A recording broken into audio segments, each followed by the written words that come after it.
நல்ல காலம் பிறக்குது, நல்ல காலம் பிறக்குது, நல்ல காலம் பிறக்குது, நல்ல காலம் பிறக்குது. ஜெய் ஜக்கம்மா. வீட்டுல இருக்க பொக்கம்மா மொக்கம்மா ருக்கம்மா எல்லாமா வெளியே வாங்கம்மா. ஜக்கம்மா சொல்றா. ஐயஸ், இன்னைக்கு நம்ம என்ன பார்க்க போறோன்னு கேட்டீங்கன்னா, என் லைஃப்ல மறக்க முடியாத ஒரு தருணம் கைஸ். அதாவது முந்தா நேத்து என்னாச்சு தெரியுமா கைஸ்? இந்த டிப்ரெஷன் ஓவரா இருக்குன்னு டிப்ரெஷன் வீடியோ அப்லோட் பண்ணிட்டு அடுத்த நாள் முழிக்கிறேன். காலங்காத்தால ஒருத்தர் வந்தான், நல்ல காலம் பிறக்குது, நல்ல காலம் பிறக்குது, நல்ல காலம் பிறக்குது, நல்ல காலம் பிறக்குது. யாரா நீ அப்படிங்கிற? நான் 10 மணிக்கு எந்திரிக்கிறேன் கைஸ். 10 மணிக்கு எந்திரிச்சிட்டு அப்பதான் ப்ரஷ் பண்ணிட்டு கிச்சன் வந்து ஏதாவது திங்கிறதுக்கு இருக்குதான்னு தேடிக்கிட்டு இருக்கிறேன் நான். இவன் வந்து வெளியே நல்ல காலம் பிறக்குது, நல்ல காலம் பிறக்குதுன்ட்டு இருந்தான். சரி ஓகே, ஏதோ பேசுகிறேன், நம்ம எப்பவும் போல போகாம விட்டுருவோம் அப்படின்னு விட்டாச்சு. ரொம்ப நேரம் அங்கேயே நின்றுட்டு நல்ல காலம் பிறக்குது, நல்ல காலம் பிறக்குது, நானே டிப்ரெஷனில் இருக்கேன்டா அப்படின்ட்டு சரி என்னடா பண்ணுறது அப்படின்ட்டு சரி தேடி பார்த்தப்போ ஒரு 20 ரூபா இருந்துச்சு. சரின்னு சொல்லி போட்டு கொண்டு போய் கொடுத்தேன். தம்பி 20 ரூபா வேணாம், 100 ரூபா கொடு. கலியுக கர்ணனே, நீங்க நல்லா இருக்கணும். உங்களை மாதிரி உள்ளவங்களால தான் இந்த நாட்டுல அப்பப்ப மழையே பெய்யுது. டேய், சாமிக்கு மெதுவடை மசாலா தோசை சேர்த்து கொடு. என்னடா டே சொல்ற? 100 ரூபா கேட்குற? அவன் என்னமோ லஞ்சு இது கேட்குற மாதிரி கேட்குறான் கைஸ்.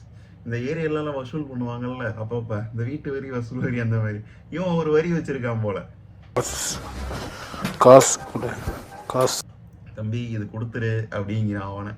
பசிக்குது தம்பி, சாப்பிடணும் தம்பி, பணம் பத்தலை தம்பி, 100 ரூபா கொடு தம்பி அப்படி. டேய் 20 ரூபா கொடுத்துருக்கேன் ப்ரோ அப்படின்னா, இல்லை தம்பி 100 ரூபா கொடுங்க அப்படி. 100 ரூபாயா? புரியல கைஸ் எனக்கு. நானே அப்போதான் எந்திரிச்சு, ப்ரோ நானே இன்னும் சாப்பிடல, இன்னும் சாப்பிட்டு தான் வருவேன், சாப்பிடணும், நானே இன்னும் சாப்பிடல, நீங்கள் 20 ரூபா வச்சுங்க, இப்போதைக்கு போய் டீ சாப்பிடுங்க அப்படின்னு சொன்னான். இல்லை நான் 100 ரூபா கொடுங்க, ஹோட்டலில் போய் சாப்பிட்றேன். காசு வாங்காம இந்த இடத்த விட்டு போக மாட்டேன். இப்ப வாங்கிட்டு தான்டா போறீங்க நீங்க. 1 ரூபா தான் நான் கேட்குறேன், கொடுத்து விடு. கை நீட்டுறா. நான் கேட்ட எந்த ஒருவா இல்ல, பெரிய ஒருவா. பெரிய ஒரு ரூபாலாம் இப்ப அச்சடிக்கிறது இல்லடா, சம்சா முக்கா. எங்களை பார்த்தா கிண்டலா தெரியுதா? நான் கேட்டது 1 ரூபா இல்ல, 1 லட்சம். கொடுத்து விடுறா. 1 லட்சமா? எங்க வந்து யாருடா 1 லட்சம் ரூபாய் கேக்குது? சரி ரைட், வேறு ஆப்ஷனே கிடையாது கைஸ். 20 ரூபாய் பிடிங்கிருப்பேன்னு நினைக்கிறீங்க? அவன்கிட்டே கொடுத்துட்டேன். சரி போங்க ப்ரோ போய் சாப்பிடுங்க, 20 ரூபா இருக்குல்ல, அதுக்கு மேலே என்கிட்ட இல்லை ப்ரோ, நானே டிப்ரெஷனில் இருக்கேன், நீங்கள் தயவுசெய்து போங்க ப்ரோ அப்படிங்கிற லெவலுக்கு வந்துட்டு நான். ஆனால் அந்த கான்ட்ரவர்சியை அவன் நிறுத்தவே இல்லை கைஸ். உங்களுக்கு நல்ல காலம் பிறக்க போகுது, நீங்கள் வாழ்க்கையில் அடுத்த கட்டத்துக்கு போக போகிறீங்க அப்படி.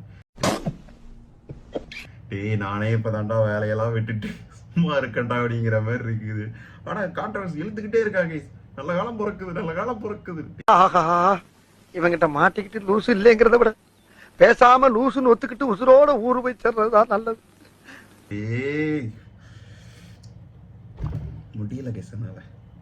சரி எப்படா முடிப்பான்னு பார்த்தா போக மாட்டேங்கிறான். 100 ரூபா வாங்காமல் போக மாட்டான் போல. சரி கொஞ்ச நேரம் நம்ம இது பண்ண முடியும், அதுக்கு மேலே முடியாது. ப்ரோ கிளம்புங்க, நான் கிளம்புறேன் அப்படின்ட்டு உள்ளே வந்துட்டேன் நான் பாட்டுக்கு. அவன் அப்படியே போயிட்டு பக்கத்து வீட்டில் நல்ல காலம் பிறக்குது, நல்ல காலம் பிறக்குது. வீட்டுல இருக்க பொக்கம்மா மொக்கம்மா ருக்கம்மா எல்லாமா வெளியே வாங்கம்மா. ஜக்கம்மா சொல்றா. ஜக்கம்மா சொல்றாளா? வேற ஜனகராஜ் அம்மாவை சொல்லுவாங்க. 100 ரூபா கொடு அப்படின்னா எப்படி அவன் கொடுப்பான் எனக்கு புரியல. இது ஒரு ட்ரிக்கை போல. அதாவது போன மாதம் ஒரு ஆன்ட்டி வந்தாங்க, இந்த மாதிரி சோறு சாப்பிடணும் தம்பி, குழந்தைகள்லாம் இருக்காங்க அப்படின்னு சொல்லி. ஆனால் ஹிந்திக்காரங்க அவங்க இந்த மாதிரி ஒரு கட்டை இது மாதிரி வச்சிருக்காங்க, ஒரு பேஜ் ஒன்று எழுதி வச்சிருக்காங்க, இங்கே பாருங்க அப்படின்னு பார்த்துட்டு அதுக்கு நம்ம கொடுக்கணும். இல்லைக்கா போங்க அப்படின்னு போன மாதம் விட்டாச்சு. இந்த மாதம் இவரு, அடுத்த மாதம் அவங்க வருவாங்கன்னு நினைக்கிறேன். மாதம் என்னன்னா ரொட்டேஷன் பேஸ்டு. இது வந்து இந்த கவர்மெண்ட் வரியை தாண்டி மற்ற வரி நம்ம கொடுக்குற மாதிரி வரும்னு நினைக்கிறேன். இது இல்லாமல் ஒரு ஸ்கேம் போயிட்டுருக்கு கேஸ். அது ஸ்கேமான்னு கூட எனக்கு தெரியாத லெவலுக்கு இருக்குது. இப்போ உண்மையாக இருக்கா இல்லை அப்படின்னு. இந்த சைல்டுன்னு அப்படின்னு ஒரு குரூப் ஒன்று இருக்குது கேஸ். அவங்க வந்து என்ன பண்ணுறாங்கன்னா நம்மளோட நம்பர்ஸ்லாம் வாங்கி, சாரி இந்த மாதிரி குழந்தைகள்லாம் சாப்பிடல, கொஞ்சம் சாப்பாடு கொடுங்க அப்படிங்கிறாங்க. நான் ஒரு தடவை இருந்தப்போ சரி ஓகேன்னு அனுப்பிச்சி விட்டேன். அதுக்கப்புறம் என் நம்பரை நோட் பண்ணி நான் எத்தனை தடவை பிளாக் பண்ணாலும் அத்தனை தடவை ரிப்பீட்டாக வந்து என்கிட்ட பேசிகிட்டு இருக்காங்க. மாதம் 2 தடவை கூப்பிட்ருவாங்க எனக்கு. மாதம் மெசேஜ் வந்துடும் எனக்கு, சார் இந்த மாதிரி குழந்தைங்க ஒரு 100 ரூபா 200 ரூபா கொடுங்க அப்படின்னு. எனக்கு புரியல கைஸ், இதெல்லாம் வந்து உண்மையாக நடக்குதான்னு தெரியல. ஏன்னா இப்போ என் ஆஃபீஸில் நான் போய் பக்கத்துட்ட கேட்குறேன், ப்ரோ இந்த மாதிரி சைல்டு இதுலேருந்து கூப்பிட்டுருக்கேன், ஒரு தடவை டொனேட் பண்ணேன், மறுபடியும் கூப்பிட்றாங்க, காசு இல்லாதப்ப என்ன பண்ணுறேன்னு தெரியல ப்ரோ. உங்களுக்கும் கூப்பிட்றாங்களா அப்படின்னு அவர் ஒரு ஸ்க்ரீன்ஷாட் காட்டிகிட்டு இருக்கு. முடியல கைஸ்.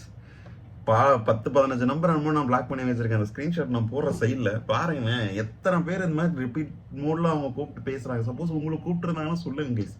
ஆக்சுவலாக நான் இது கம்ப்ளைண்ட் பண்ணலான்ட்டு இருக்கேன். நான் என்னால் இதுக்கு மேலே முடியாது கைஸ்.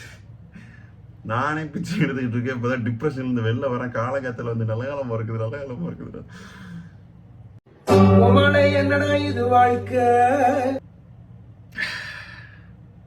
இது எப்போ போவோன்னு எனக்கே தெரியல கைஸ். இவனுக்கு நல்ல காலம் பிறக்குது, நல்ல காலம் பிறக்குது, நமக்கு கெட்ட காலத்தை பிறகு கொண்டு வந்துட்டு போல. ஆனால் இது ஒரு விதமான தனி குரூப்ஸ் வந்து இயங்கிட்டு இருக்குது கைஸ், நமக்கே தெரியாம. ஆனால் இதெல்லாம் யாருமே கண்டுக்க மாட்டேங்கிறாங்க, என்னன்னு தெரியல. கண்டுக்க வைக்கணும் கைஸ் எல்லாரும். இதை பற்றி பேசுங்க அப்படி. 100 வீடு பார்த்தாலும் பார்ப்பாரு. அதுமாரி 20 ரூபா கொடுக்குறவங்க இருப்பாங்க, 100 ரூபா கொடுக்குறவங்க இருப்பாங்க. சோறுன்னு வந்துட்டு நம்மள கொடுத்துருவோம் கைஸ். சரி, அதை கான்ட்ரவர்சிலாம் பண்ண மாட்டேன் எனக்குமே.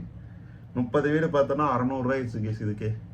ஆனால் இது வந்து கம்மி தான். எப்படியும் ஒரு 1500 இல்லாமல் ஏரியா விட்டு வெளியே போக மாட்டேன்னு நினைக்கிறேன் எனக்கு தெரிஞ்சு. ஒரு நாளைக்கு 600 ரூபா இருங்க. இன்ட்டு 30 days போட்டோம்னா 18,000 ரூபாய் ஆயிடுச்சு கேஸ் இது. ஆனால் இது 18,000 ரூபாய்ங்கிறதே ஒரு இதுதான். 18,000னா இன்ட்டு 12 மாதம்னா எவ்வளோ? 2,16,000 கேஸ். என்னோட சிடிசி கைஸ். என்னடா இது வாழ்க்கை? என்னடா சொல்றேன், எனக்கு புரியல கைஸ். அப்ப என் சம்பளம் தான் அவர் வாங்குறீதா? பேசாம நானும் ஒரு தட்டி எடுத்துட்டு போயிடலாம் போல. சார் நல்ல காலம் பிறக்குது, சார் நல்ல காலம் பிறக்குது, நீங்க வச்சதெல்லாம் தட்டுப்படி ஆயிரும் அப்படின்னு. நம்ம யார் வம்புக்கும் போறது இல்ல, யார் தும்புக்கும் போறது இல்ல. நம்ம உண்டு, நம்ம சோழி உண்டு. இந்த செந்தில் ஒரு படத்துல என்னை பத்தி புகழ்றா, அப்பதான் பணம் தருவேன் அப்படிங்கிற மாதிரி புகழ்ந்துடணும். அதுக்கப்புறம் பணத்தை புழிக்கிறேன் நம்மளே அப்படிங்கிற மாதிரி தான் இருக்கு. எதுக்கடா கொடுக்கணும்? எது கொடுக்கணும்? என் மனசு சந்தோஷமா இருக்கணும்னு வள்ளல் தருமபுரம் நீ சொன்ன. ஓ மனசு சந்தோஷமா இருக்கணும்னு வெண்பொங்கல் மசாலா தோசை நான் சொன்னேன். அதுக்கு இதுக்கு சரியா போச்சு. போட டேய், இவனை அடிச்சு துரத்து. வடையால் அடிக்கவா? செத்து போயிருவான். அப்ப இட்லி தான் கரெக்ட். அடி. ஆனா இது ஒரு நல்ல பிசினஸ் கேஸ், புது பிசினஸ் ஐடியா கேஸ். ஏன்டா இப்படி காசு காசுன்னு பிச்சு புடுங்குறீங்க? இதுவே எங்கயாவது பிச்சு எடுத்து பழக்கலாமே. ஆனா இந்த புக்கு விற்கிறவங்க இவங்க கூட வந்தா கூட அக்செப்ட் பண்ணலாம். அவங்களாம் உழைக்கிறாங்க, ஏதாவது பண்றானுங்க, அதனால கொடுக்கலாம். ஆனா இந்த மாதிரி ஆளுங்க தான் கொஞ்சம் டேஞ்சர் கேஸ். இது மட்டும் இல்லை கைஸ், நான் நிறைய இடத்துல ஏமாந்துருக்கேன். சோத்துக்குன்னு வந்துட்டா நம்ம கொடுத்துட்றது.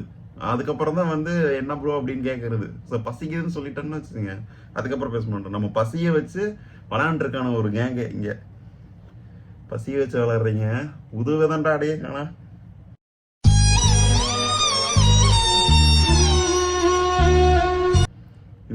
இந்த பஸ் ஸ்டாண்ட் சைட்லாம் போனீங்கன்னா, சார் இது மாதிரி பஸ்ஸை மிஸ் பண்ணிட்டேன், எனக்கு கொஞ்சம் கொடுங்க சார் அப்படின்னு பணம் கேட்பாங்க. சரி, நான் ஒரு தடவை கொடுத்துட்டேன், ஒரு 200 ரூபாய் கொடுத்துட்டேன். சரி, இங்கிருந்து எங்கேயோ சொன்னேன், ஒரு ஊர் சொன்னார், அங்கே போகிறக்கு தானே அப்படின்னா பஸ் டிக்கெட் அவ்வளோக்கா இருக்காது இல்லை, ஒரு 200 ரூபாய் கொடுத்துட்டேன். ஏதாவது பண்ணி இது வாங்கி சாப்பிட்டு போயிருங்கண்ணா அப்படின்னு கொடுத்து விட்டேன்.